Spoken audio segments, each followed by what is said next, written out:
This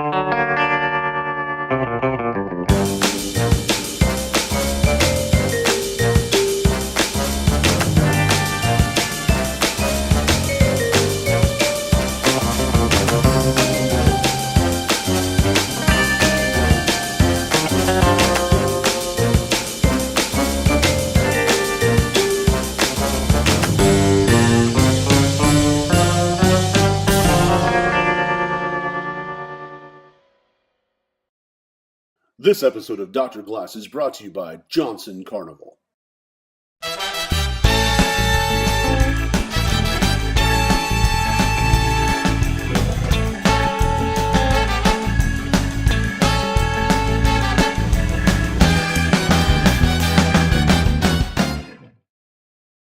Hi everybody, and welcome to another exciting episode of Hooked on Carnival, or help me, I'm confused. Not me, you.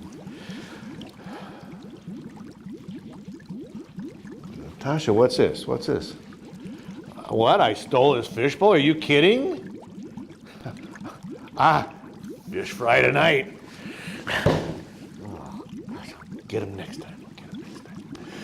Okay, this week we've enlisted several hedge fund managers, a McDonald's cook, and a third grade teacher to help provide answers to your questions.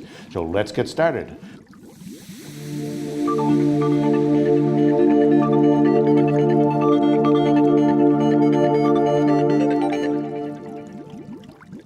Tasha, how about the first question? Thank you, ma'am. That's the fishbowl.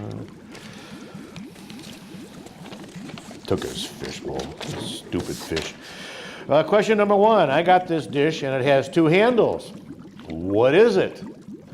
This shape is called a bonbon. They can be stemmed or not, and it can be really fun to collect because they don't take up too much room. That's important. Maybe it helps to remember a sideways capital B, two handles, unless you get it mixed up with a Bactrian camel. That wouldn't be good. So a bonbon can be identified by having two handles, and it may be stemmed on the bottom, and we'll show you an example of that.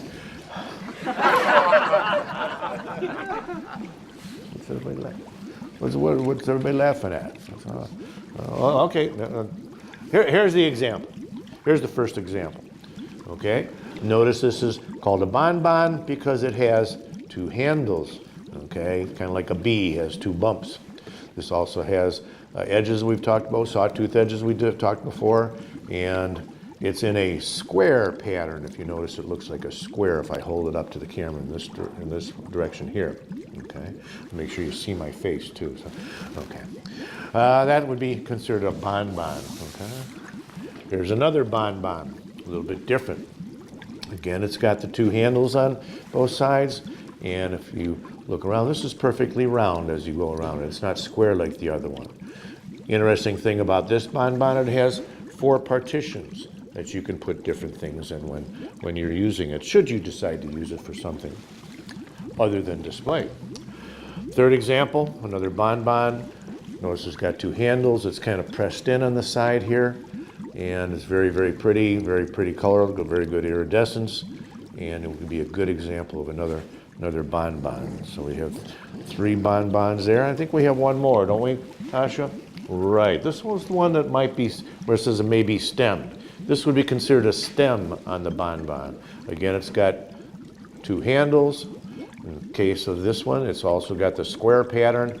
It's got patterns on the outside, patterns on the inside, but the difference for this one, it's got the stem base on the bottom here, considered a stem base. And you'll see the difference between the flat bases and the stem bases. And that's our first question. I think we've got that answered for you. Hopefully we've done a good job in answering your question this week. Are there any other questions, Tasha? Oh, it's the second question this week. Again, that's my fish bowl. You fish. Okay. Question number 2 is, what's the difference between a shaving mug and a regular mug? Okay, and the answer is, it has to do with the base size. Again, size does matter. The regular or standard mug has a base of 2.5 inches, okay? And the shaving mug has a larger base of 3.25 inches, okay? And we do have some examples of that. Okay, Natasha, can we have some pieces of examples? What's so funny? Tasha just handed this to me. Okay.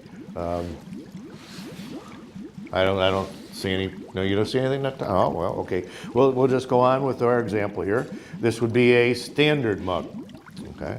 This would be a standard mug, and the difference, or the thing we need to look at in a standard mug is the base size. And in this case, if I bring out my base size standard mug ruler, you can see it's about 2.5 inches across. Okay, that would be the standard mug. If we had an example of a shaving mug, okay, I see. This is the shaving mug. And the shaving mug has a different size base. You can see right there it's much larger than the standard mug. Okay. And if I got my shaving mug ruler out,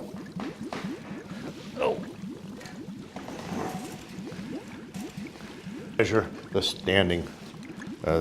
the shaving mug base, you can see that it's 3.25 inches. Hopefully you can, well, my hand's in the way. Let's kind of do that a different way here. Okay, let's see. 3.25. Okay, 3.25 inches.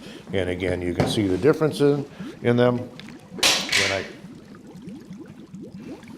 when I hold them up to the camera there. Okay, and that's question number 2. Hopefully that answers your question. What the difference between a standard and shaving mug is basically the base size.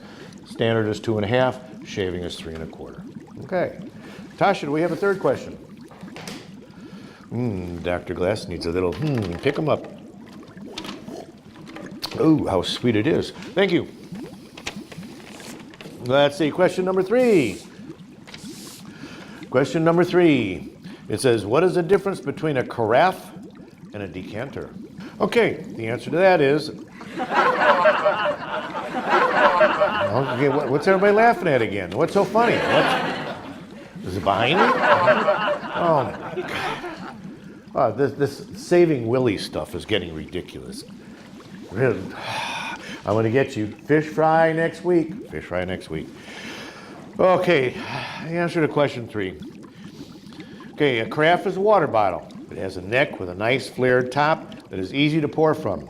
And a decanter will typically require a stopper. So the top is narrower and the stopper, usually ground down so that there is a nice tight fit, will be on top. And if you are missing the stopper, maybe you could just put a cork in it. And that's for you, Mr. Ping. Okay, let's see what examples we have here then. Okay, Tasha, what do we have here? Okay, here's an example of a carafe. Okay, carafe, you can place liquids in it. Notice how it's flared out on top for pouring things out, should you choose to do so. And that would be a good example of a carafe. Okay. As far as decanter goes, decanter is a little bit different in the fact that it does hold liquid. Okay. Notice that the top up here is not flared as in the carafe, and the decanter usually has a stopper on top. Okay. And that would keep the whatever you want from coming out. Or flies from getting in, whatever you want to do. Okay, so this would be a carafe and this would be a decanter. Okay, has that answered the questions? What do you think, Tosh? Does that answer the questions? Sounds good, sounds good. Okay, there you have it. Hopefully we've been able to help improve your Carnival glass collecting experience. Okay, do we have any comments from our, well, we do have a comment. Okay, one comment this week. It says, Dr. Glass, you are the best thing on the internet. I agree. And this is from Bill Jeske, whoever he might be. Not sure who he is, but I like that guy. Okay. And those are the only questions we have coming in so far this week. So keep those cards and questions and letters coming in. You can send your questions or letters to drglass@hookedoncarnival.com, and you'll be able to see that URL across the bottom of your picture. And that's our show for today. Please run right out and join your local Carnival Glass Club. They're the best places to get hooked on Carnival. For those who live in or near Texas, think about joining the Texas Carnival Glass Club. Check them out at their website listed below. They're a great club, and dues are no more than tickets and popcorn for 2 at the movies. That's our episode. See you next time. Wave goodbye, Tasha.